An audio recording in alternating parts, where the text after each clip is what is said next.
Hi, I'm Kevin Glass, managing editor of townhall.com, and I am here on another episode of Rational Actors with Ben Domenech of the Heartland Institute and the Transom and the city and coffee and markets. I think I got everything in there. You're a man about town. Yeah, I try to stay busy. So we're here to talk about a couple different issues, but first and foremost, I think a popular phrase that's been going around the blogosphere recently is this phrase, libertarian populism. And Ben, you have been one of the foremost, I think, proponents on the internet in the past couple months, pushing the idea of libertarian populism as kind of a framework to help Republicans and conservatives moving forward, both on getting some of the policy specifics right and on winning elections. So in lieu of me trying to describe what we precisely mean here, could you tell us a little bit about how you conceive of libertarian populism? Sure. Well, first off, I have to say that the term doesn't originate with me. Tim Carney and Peter Suderman, back in 2008, both started sort of talking about it as an idea, something that could potentially happen in the future. And that was obviously before the Tea Party, and so it certainly meant something slightly different in the context that it currently was in. But essentially, libertarian populism is a recognition that something more significant is going on in American society and in the American political scene than maybe the existing sort of traditional conservatives have acknowledged over the years. And I would sort of step back and say, the main effect, the main thrust of libertarian populism is an aversion to big entities, a recognition that both big government and big business work against the interests of freedom and liberty. And I think that that's something that's important, but what's really driving it, what's really underneath it, is a shift towards individualism in American political philosophy and in their individual philosophies as they approach life. Traditionally, over the course of the latter half of the 20th century, people went through a natural progression in their lives that would lend them to more conservative beliefs. And I think that that's not really an exaggeration to say that essentially as you got married and you frequently you were most likely to meet your spouse at your place of religious worship, you would get married, you would have children, you would buy a house, and suddenly you would start to care about things in a way that would lead you naturally towards at least a form of small c conservatism in the way that you approached life. A good example of this would be once you have kids, you start caring about what you see on TV. They start going to school, and suddenly you have an interaction with teachers' unions that may not be positive. Suddenly you start caring about property tax rates, and you start caring about the welfare state as a general rule when it comes time to pay your taxes. All of these sorts of things led to the middle class being more and more conservative in terms of their loyalties to the Republican Party and to the right generally. That's something that's been broken over the course of several decades. We see at this point an older stage of marriage than ever before in American history. We see a delay in childbirth. And all of these different authors, Charles Murray, Jonathan Last, Helen Smith, Heimowitz, Nick Schultz, all sorts of people have diagnosed this as the direction that American society is currently headed. What they don't really offer, if you look at their books, and they're all worth reading, is policy solutions that would really change any of this. They all agree that this is sort of a general bad thing, that there's all sorts of bad things that happen when you sort of start having fewer kids and you start having these longer, sort of more individualist lives. But I think that essentially the pushback that they have, even if their diagnosis is correct, is one that doesn't really offer anything in terms of an answer, something different that would really change the direction that things are going. Instead, I think they're really dependent on the idea that this is a cultural shift that can be reversed, but they don't really propose how. I think libertarian populism is in part a recognition that maybe these things are bigger than government. They can't necessarily be reversed by public policy. And so because of that, instead, we should accept them as the direction that the country is headed in and construct a political coalition that aims to meet the needs of these new, more individualist people with different priorities. At the same time, I think you are seeing a great unwinding of the compassionate conservative sort of base, the evangelical Christians who, during the course of the Bush years, accepted something along the lines of this sort of Santorum-esque approach to public policy, this sort of do-gooder paternalism. And I think a lot of them, in the wake of the fiscal crisis and in the wake of the financial downturn, have questioned whether that was really a smart move on their part or not, whether that even works. And I think that a lot of them are in the Tea Party now, or were in the Tea Party, people who became more frustrated with what they saw on the fiscal front. This libertarian populism really, I think, effectively proposes a compromise between the rising libertarian, younger set of people who have different priorities in terms of their policy issues, but have a good degree of overlap in terms of their distrust of bigness, their distrust of large civic institutions, and powerful entities in terms of government and in the business sphere, that they think need to really have a response to it. The left recognizes this through the form of Occupy Wall Street, through Elizabeth Warren and things like that. The problem is the left solution doesn't actually work. It doesn't actually work in the long term in terms of fixing any of the problems that people are facing. And the regulatory state that they create can't actually offer solutions to people that will affect them in terms of their bottom lines. So I would, broadly speaking, describe it as a recognition that American culture is headed in a certain direction. There's a rising group of people, young people in America who are more libertarian, that there's a number of older people, social conservatives, who are reconsidering the way that they apply their beliefs and thinking more about religious liberty increasingly than they are about applying their beliefs to others. And I think with all of this comes something that really makes the idea of libertarian populism ripe in a way that it may not have been in previous years. Well, that is a much more comprehensive and much better explanation, I think, of libertarian populism than what Paul Krugman offered in the New York Times a couple weeks ago. Yes. Where he basically tapered it over as the same old policies with a new, hat or something. But yes, so I think that sounds certainly a distinct set of policies and priorities for conservatives in general than what I've seen a lot of, which is kind of a reformist conservatism that kind of doubles down on the pro-family aspects, right? That people like Jonathan Last have promoted, saying, the government, that there are these trends away from marriage towards childlessness among young people that are maybe not reversible but mitigatable via, pro-family tax credits, marriage incentives, things like that, and that preserving the traditional family, the quote-unquote, the traditional family structure kind of has a loaded meaning in political discourse, but promoting family development and the development of families or at least preserving the age at which they're developed, right? And what you seem to be saying is that a libertarian populism recognizes that these are maybe irreversible demographic trends. Exactly. And I think that it's a kind of a, not anti-family, but a new framework with which conservatives need to recognize that these increasingly late-marrying, childless people would need to identify with. Sure. I think one thing that you sort of touched on there that I think is important is libertarian populism is about really choosing your own path. How do we define a life well lived? And that's really what sort of comes down to what the pursuit of happiness really means. What is your definition of happiness, and how are you going to go about trying to attain it? I think that there's always going to be communities where family formation is going to be prioritized and is going to come through the more traditional methods. But I think that we're also seeing a growth of later relationships, delayed marriage, delayed childbirth, and we may reach a point where there's a separate sort of existence in America between people who are meeting their spouses at church and people who are meeting them online.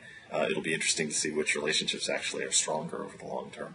But I think that one of the things that we see because of this is that there are political consequences for all of this. And I think that currently, neither the president nor the Republican Party as a whole are speaking to the economic challenges that these families and these individuals are facing in terms of education, in terms of the workforce, in terms of the tax code, and in terms of a regulatory environment that is really unfriendly to innovation, to self-employed people, to and a higher ed environment as well that is very insulated from market forces. So libertarian populism really is about reconnecting a lot of these free market principles that we believe are better for people as a whole, and that conservatives really believe generally are better for people as a whole, with the people who are actually affected by them, as opposed to sticking to these conversations about capital gains and Wall Street issues and big business investment and things of that nature, bringing it back down to focus on the family and on the individual.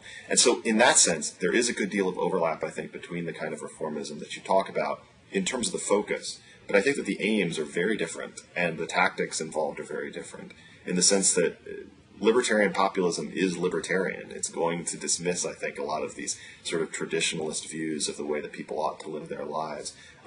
And, you know, I agree with a lot of the diagnoses that we've talked about from all of these smart people. I just don't think that it's in the power of government policy to change that direction. And so I think it's much better to equip people to live the life that they want to live for themselves. One thing that I might take issue with what you just said, you don't think that President Obama is particularly speaking to the economic struggles of, a lower middle class coalition. I'm not sure that that's true. I mean, you look at kind of exit polls, let's say for 2012, with, the vast majority of voters saying that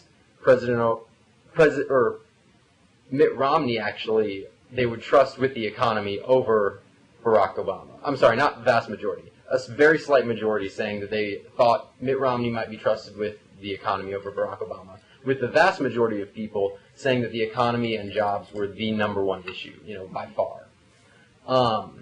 But President Obama does poll well in kind of, he understands our struggles. Yes. He is trying to address them. Mm-hmm. So I do kind of think that, absent the merits of the policies being proposed, sure, that the Democrats and President Obama largely are reaching, at least on an emotional level, mm-hmm, those voters that you're talking about, the kind of disaffected middle and lower middle class voters who are vastly affected by the economic struggles of the last few years. Well, it is all relative, and I do think that President Obama certainly connected more on those issues than Mitt Romney did.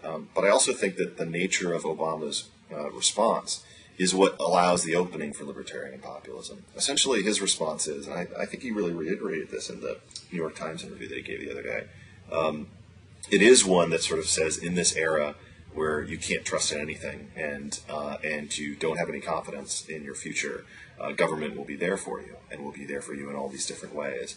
That sort of life of Julia response is something that I think Republicans are right to reject, but I think that their alternative is not one that's really well formed. For instance, you just look at the plight of working women today in terms of the challenges that they face. It's ripe for a conservative and libertarian, reform-minded message. A perfect example, I think, is sort of the conversation that we have about birth control and the huge contraception battle that resulted in. It was only after the election that I think Governor Jindal proposed that, well, wait a minute, why are we even requiring a prescription for birth control anymore anyway? We don't require one for Plan B.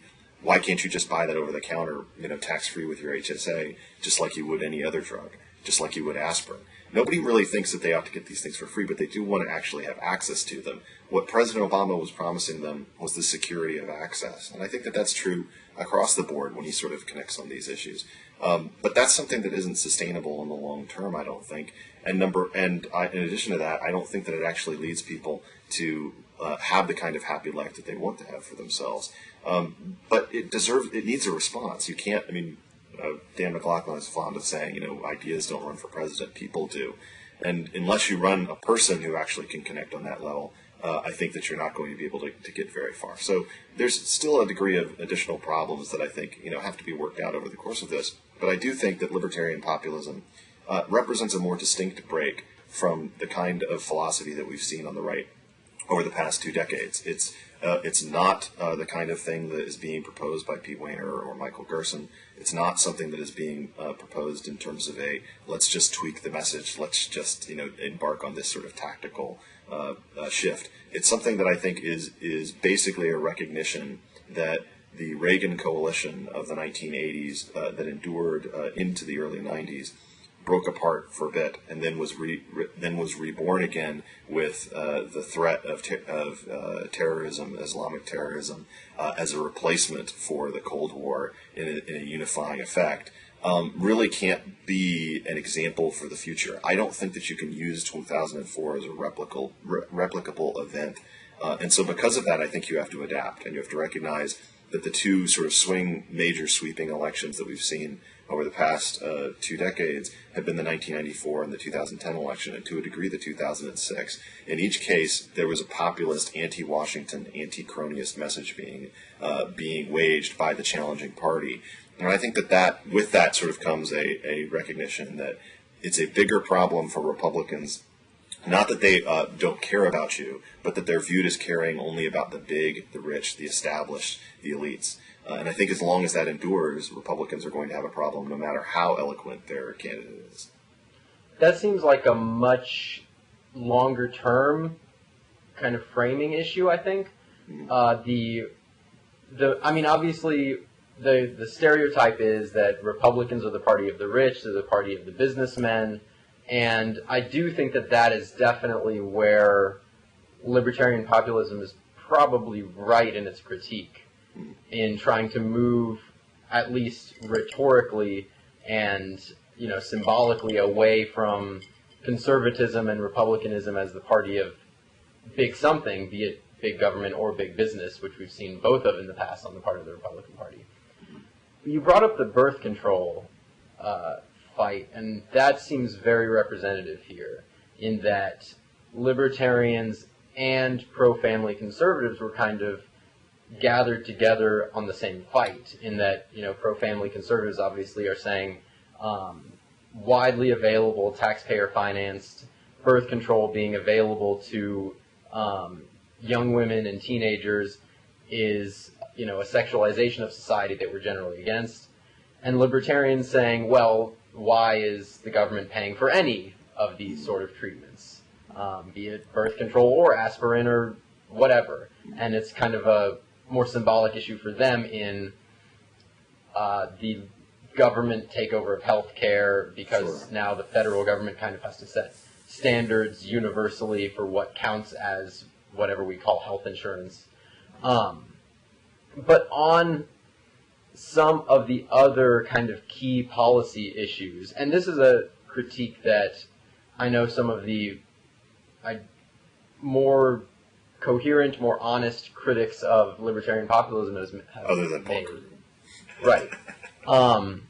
Is that on the large issues that Americans do care about, on the issue of the economy, on the issue of jobs, on the issue of the deficit, on the issue of entitlements, which all of these things are issues that poll incredibly highly in what Americans care about, right? What is libertarian populism going to offer to the middle-class voter that standard conservatism and standard republicanism isn't right now? Well, I think I'll give you a couple of examples. One is, in the last, let's use the last election as a frame.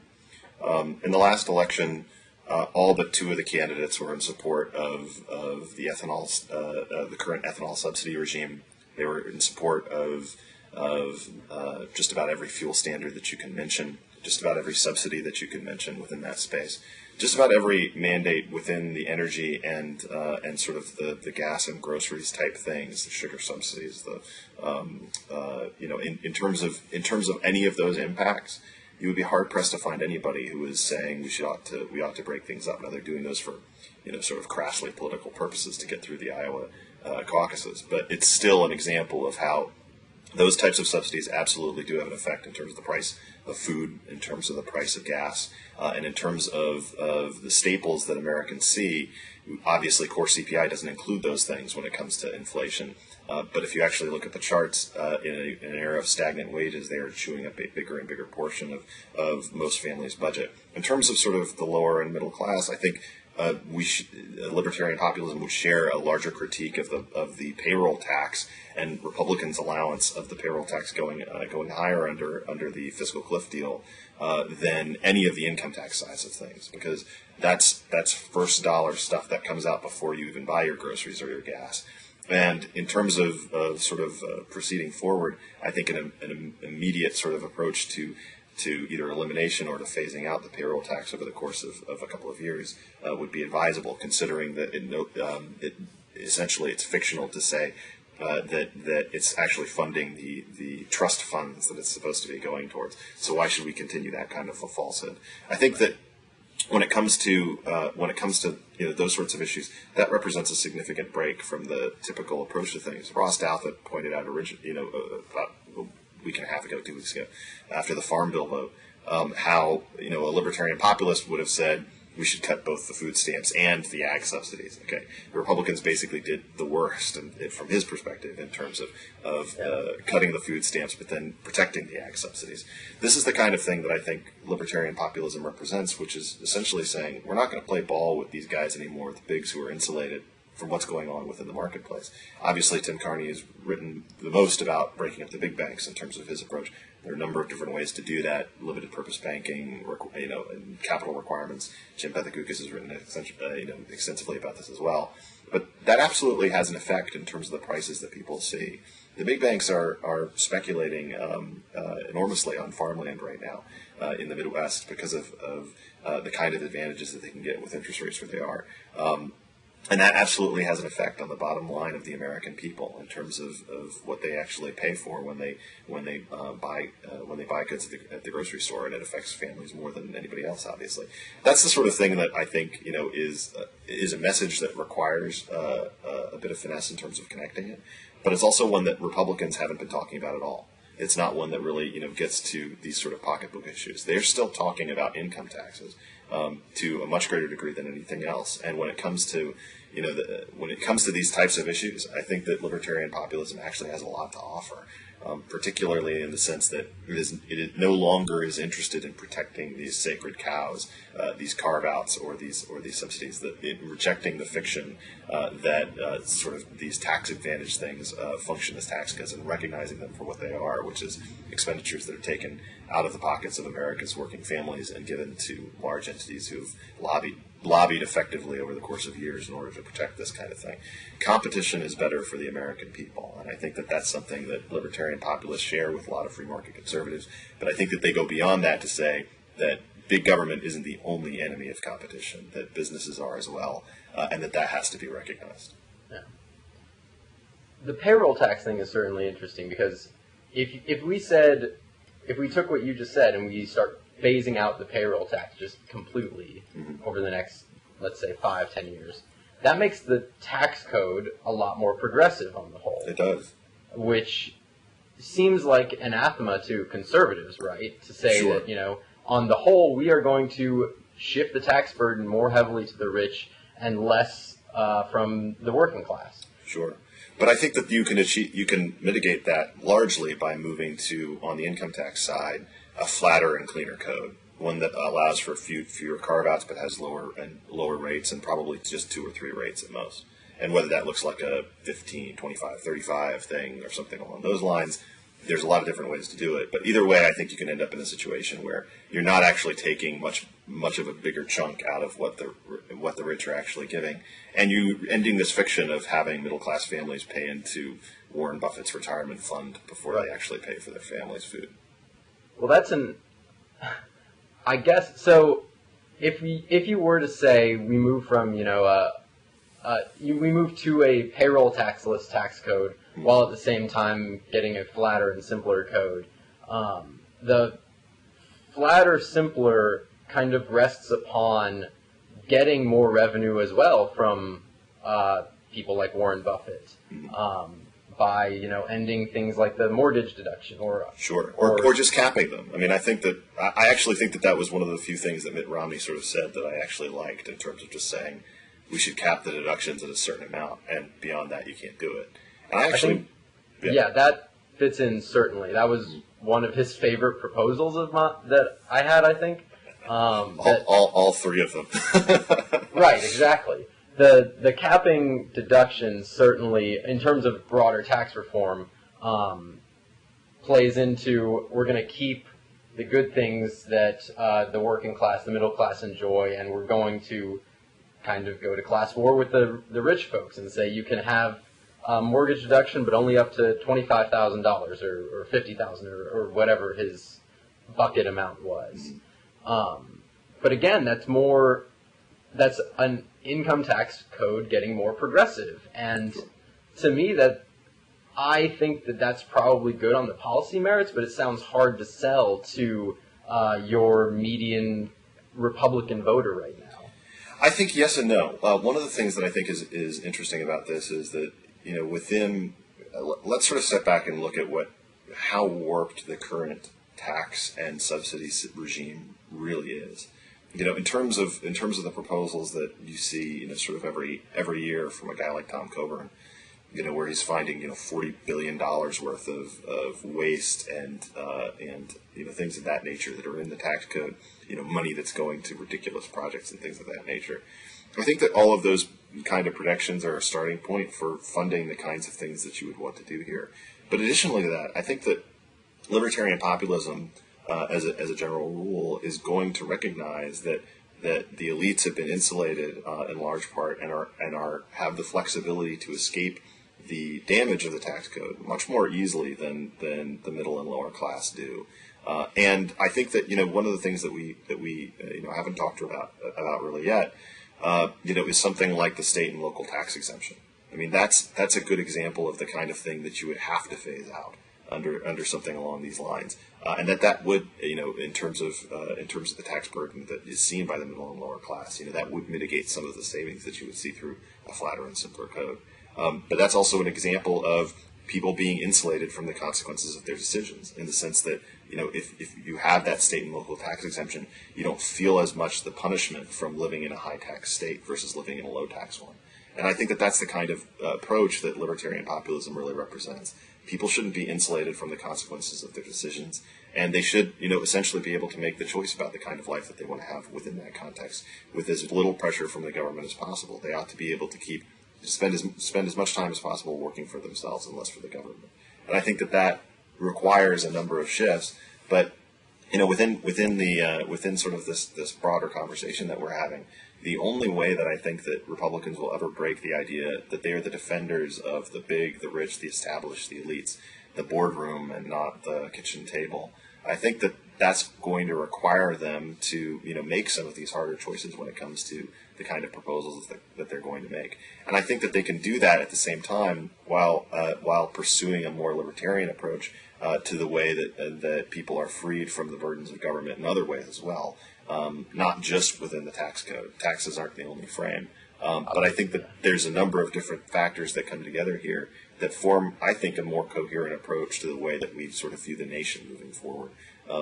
In a way that sort of prioritizes and understands that if you don't start going along these roads sooner, you're going to get towards an approach that looks more like a country like Mexico historically, where you have very little in the way of community or neighborhood, and an enormous amount of conversation that happens between only the mobs and the large entities that you have to appeal to in order to get stuff done.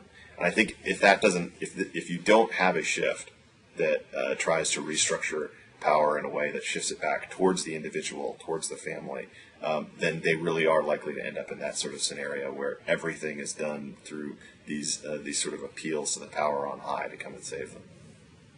But isn't that then a separate recognition of what you described when we first started this as kind of the move towards a more individual conception of Sure. life, as has happened over the last 20 or 30 years? Mm-hmm. Well, I certainly think that that's a shift that's happened that can't be sort of assuaged. What I'm sort of concerned about is making sure that we don't end up in a situation like the one I described, And I think that the best way to do that is to really, clip the wings of the bigs, is to make sure that, we understand that, it's kind of the conversation about corporations or people. Why would a corporation want to be a person? It's much better to be a corporation, particularly in in the current, not just the current regulatory environment, but in terms of hiring the money.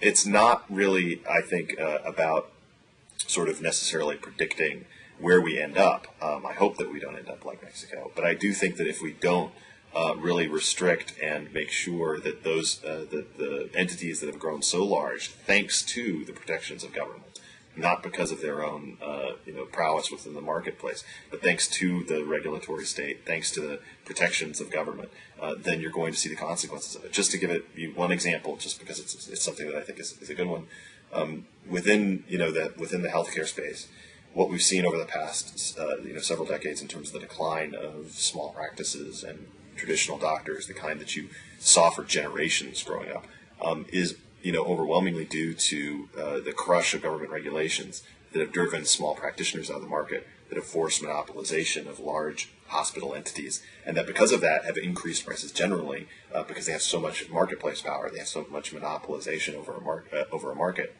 that they can charge astronomical fees to the taxpayer via Medicare and via Medicaid in order to reap those fees for themselves and use it to subsidize the expansion of their system. That's a perfect example of how government policy favors the bigs. It drives the creation of these large entities that can shift costs around and that then become so politically powerful because they're the only hospital serving this one area, or because hey, we're the bank with this much of a percentage of the marketplace. You can't let us fail. Then there's enormous disincentives for competition, and there's enormous protections for these sort of stagnant entities that become more and more distant from the customers that they are supposed to serve within a competitive marketplace.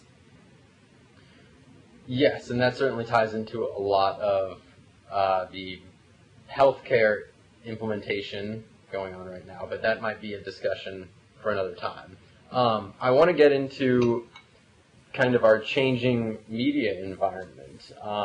Now you write the Transom, which is a subscription newsletter, and you've been doing that for how long now?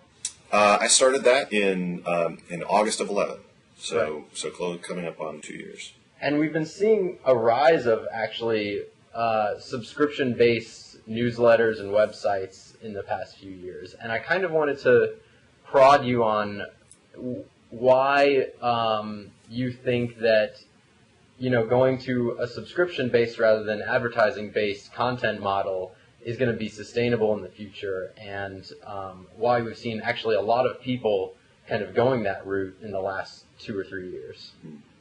Well, I think it's interesting for a couple of reasons. I think there's sort of two things that you're sort of seeing happen. One is this sort of this trend of newsletters that we talked about.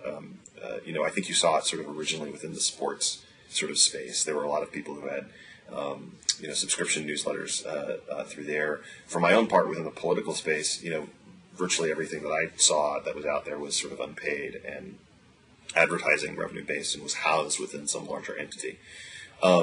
I started the Transom because I thought that it filled a niche in terms of the morning reading sort of habits of myself. It's something that I was sort of doing for myself anyway. And then I sort of, as it started and a lot of people liked it, I got a lot of people hooked on it.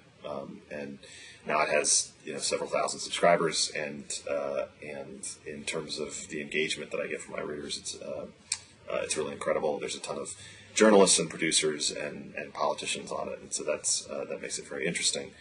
One of the things that I think is sort of interesting to watch, though, is in addition to this, is the creation of these sort of personality-centered media entities. And I think if you look at something like, obviously 538 just went from the New York Times to ESPN. You see what Bill Simmons did with Grantland. You see what Ezra Klein's doing with Wonk Blog.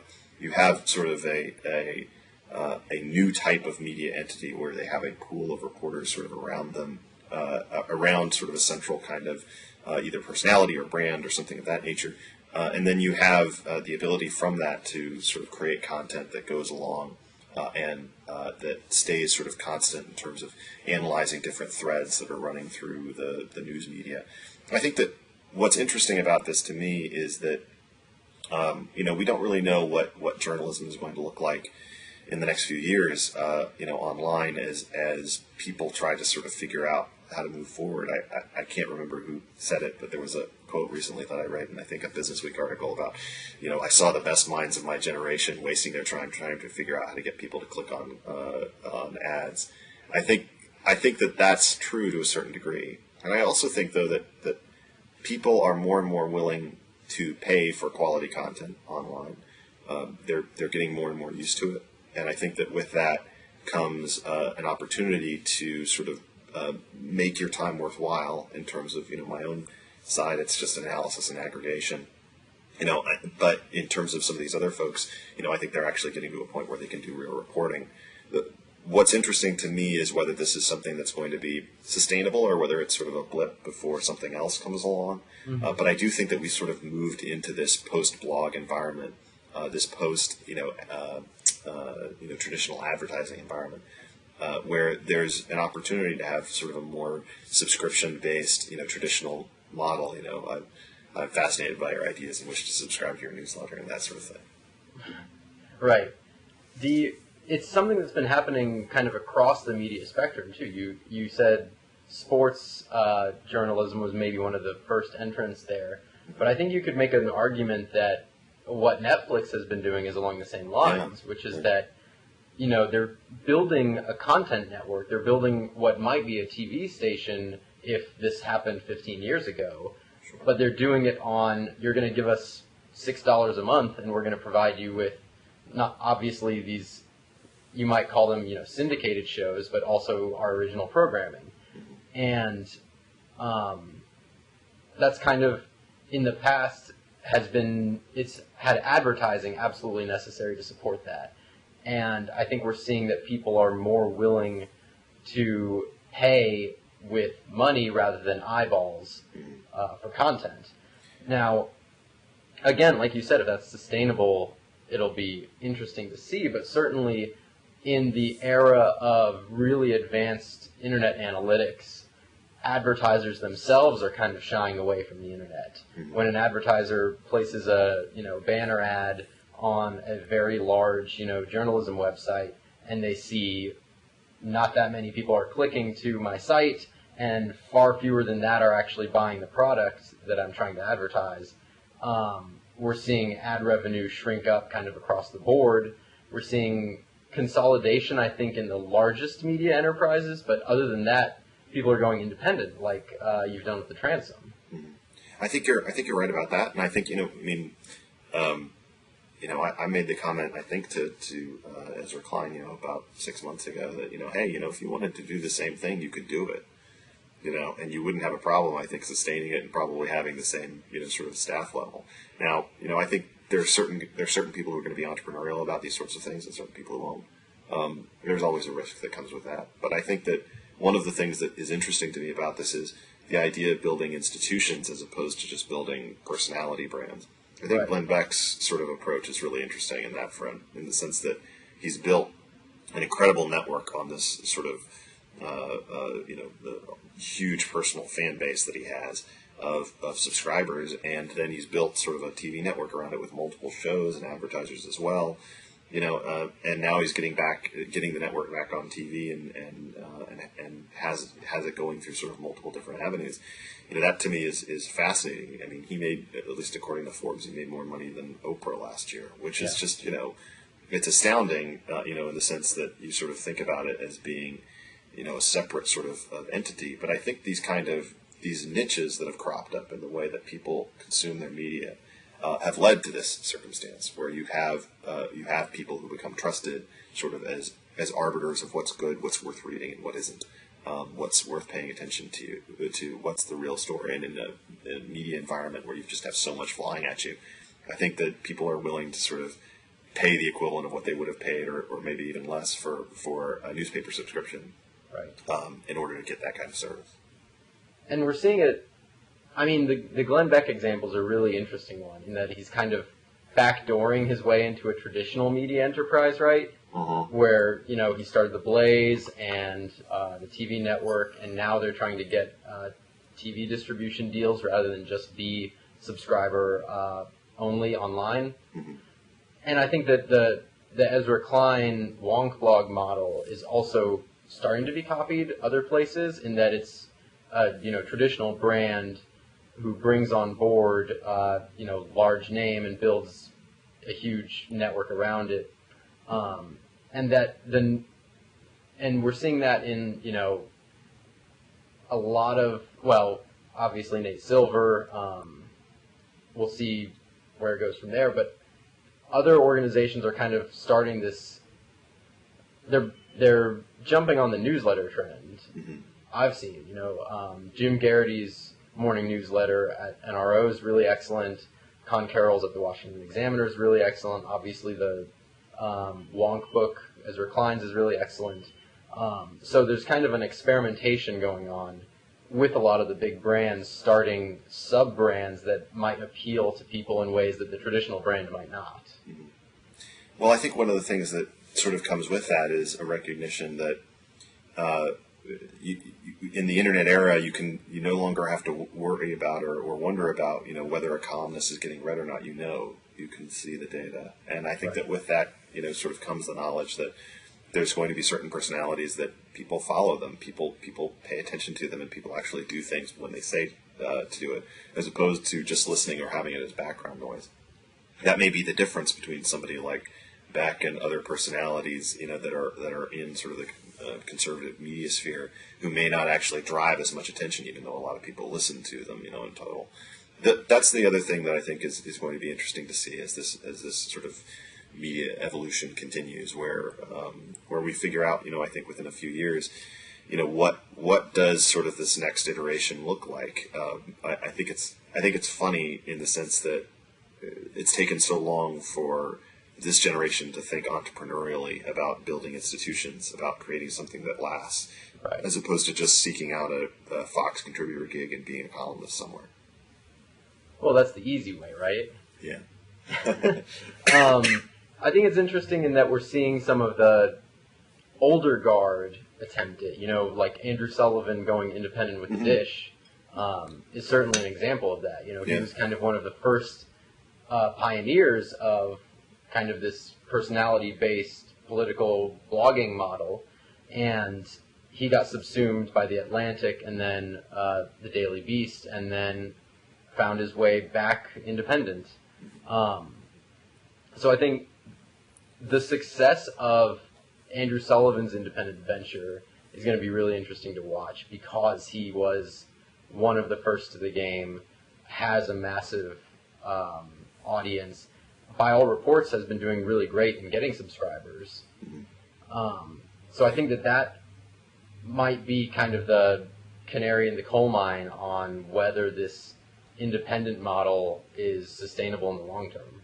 I still think to do something on the scale that he's doing it, if you're not a Sullivan, if you're not a Beck, and in other words, you have this huge, personal fan base around you.